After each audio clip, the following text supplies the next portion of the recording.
National Security Council spokesman John Kirby was talking about those airstrikes just a short time ago. Let's watch that.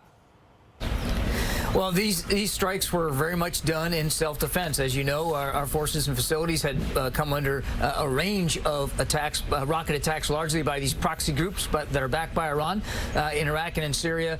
These strikes were in self-defense for our ability to protect ourselves and our troops. I mean, they went right at targets that were tied to the Iranian Revolutionary Guard Corps, the IRGC, that is resourcing, funding, training, and making capable all these proxy groups. These two targets went right at their storage facilities, weapons facilities, that kind of thing, to try to get at their ability to do exactly that. In focus now, retired Marine Lieutenant Colonel Dakota Wood, senior research fellow at the Heritage Foundation and former strategist for the Marine Corps Special Operations Command. Great to have you in focus today. Let's start with proportionality. They hit us 19 times in the last week. We hit a couple of structures targeted that had weapons in it, what they could use against us. How is that proportionality? Well, it's ridiculous. I mean, you know, your great reporting, and those of your colleagues have pointed out how silly these responses are. It's a minimalist approach. It is delayed, and what that does is gives your enemy more opportunities to attack you with no consequences at all. So a two-plane package, these aircraft always fly in pairs, is the smallest thing the U.S. could have done. And to go after the weapons stores, ostensibly to take away the ability to conduct attacks without actually going against the enemy, you know, the people who use those weapons, when Iran has a near limitless supply of rockets and bombs and mortars, it just doesn't make sense. The White House loves nuance. Warfare, combating your enemy, doesn't tolerate nuance very well, and it just sends all the wrong messages.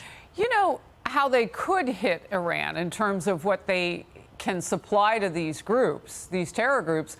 Why don't they put back in place what the United Nations sanctions were that expired last Wednesday, that put all these items on the market so Iran could not only make money selling its killer drones and its ballistics, but they can put them wherever they want to put them. Why not hit them there? Why not snap back with your own sanctions as America? Well, that's true. I mean, $100 billion released or made possible by the Obama administration, another $6 billion made possible by the Biden administration, in spite of its protests that Iran won't use it for this kind of mischief, right? So you could do that instantaneously. I would support that. The problem is those are kind of long-term fixes, you know, or effects that you want to see. Right now we've got fighters and they've got weapons. There's a today challenge threatening our troops, and the administration isn't really doing anything to address that challenge. Why do you think that is? They're very risk averse. They're very cautious and timid, whether it's Ukraine or support to Israel or responding to these constant strikes by Iran's minions against the United States. They wait until pressure mounts and they're forced to act. They take a minimalist approach. It'd be like taking half your dose of antibiotic when you're sick. You know, it means that the virus gets that much worse, and your enemy gets that much more opportunity and time to entrench their position, to continue to attrit U.S. capabilities in the area. And so when you then do something in a minimalist way, you're using resources, but with no discernible effect or benefit from that. So it actually worsens the problem. So if you're concerned about broadening the conflict or making it more contentious or, you know, adding more actors to the fray, this approach by the administration actually does that. It makes the problem worse instead of solving it. A couple of things. To further the metaphor, with antibiotics, if you only take half the dose, then the thing that you're trying to kill in the body actually becomes immune to whatever you hit it with, and then it kills you. So to further that metaphor, if we don't do a full job of showing them proportionality and hitting them where it hurts, when they hit us 19 times in a week, they'll just keep killing us. And by the way, I still can't figure out why this White House doesn't see those men and women in the military as much human beings as anybody else on the planet. Why not protect them? Former President Trump said to Iran, you hit one of our people, you killed just one, and I'll hit Tehran. They hit Syria, two places that basically only had ammo in the building, from what they're reporting. Risk averse. How risky was it to give Iran, on top of a 5-by-5 prisoner deal, $6 billion. They maybe didn't need the money, but it allowed them to spend other money and bank that cash.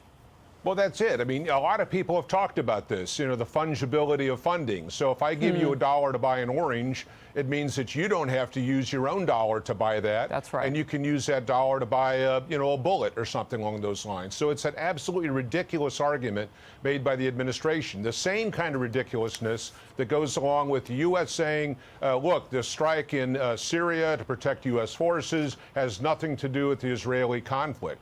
Well, they may want to believe that, but if you're Iran and you're Hezbollah and Hamas and the Islamic State and others, you see this as part of a larger fight, right? So it's all part and parcel of the same thing. So again, it's this kind of distraction, this detachment from the reality of conflict and the reality of enemies trying to cause harm to the United States that has put this administration on this policy path, which will actually make the problem worse.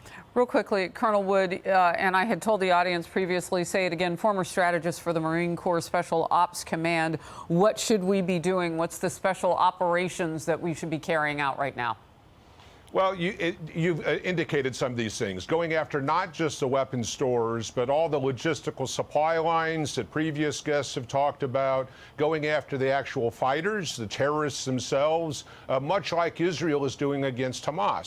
So Israel's going to go into Gaza. They're not going to telegraph what day and time, because that would give information to the enemy. But they're not just going after a weapons store. They're going after the leaders of Hamas, the actual terrorists that prosecuted such a horrific set of murders and atrocities against Israeli citizens. So the United States needs to adopt a similar sort of posture so that it's not this weird proportionality. Yeah, you're actually it's bizarre. causing harm to your enemy. All right, I want to get to this. Critics are lashing out at National Security Advisor Jake Sullivan for his assessment of the Middle East. He offered it up about a week before the brutal Hamas terrorist attack. A week after that attack, he tried to clean it up.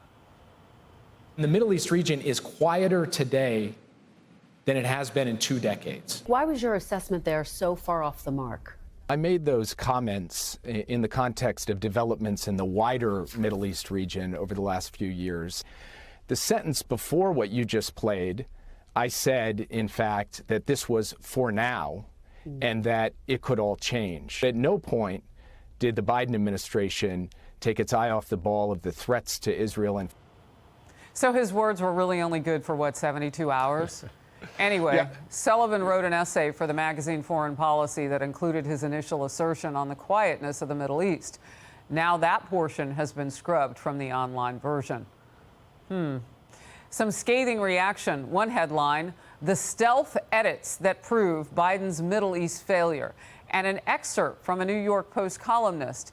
Anyone with a shred of self-respect would have asked that the entire article be deleted and then resigned his position and headed to the North Pole to live out his days in shame, or I guess as Santa's helper. Your response?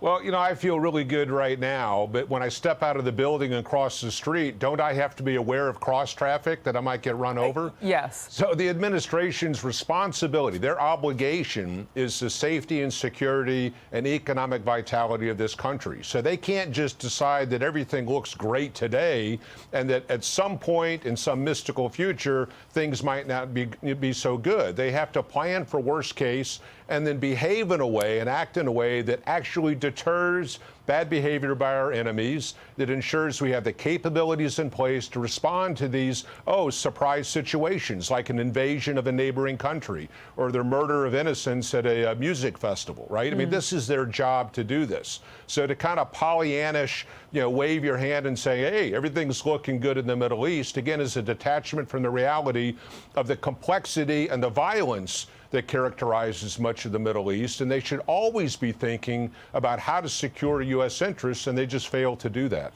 Jake Sullivan comes off as somebody, when he speaks and when he writes and when they have to edit his words, as someone who's unserious. Maybe he's not. Maybe he's just not the right person for the job. But whatever it is, we need the right person for the job. Colonel Wood, thank you so very much for your time and your expertise. My great pleasure. Thanks.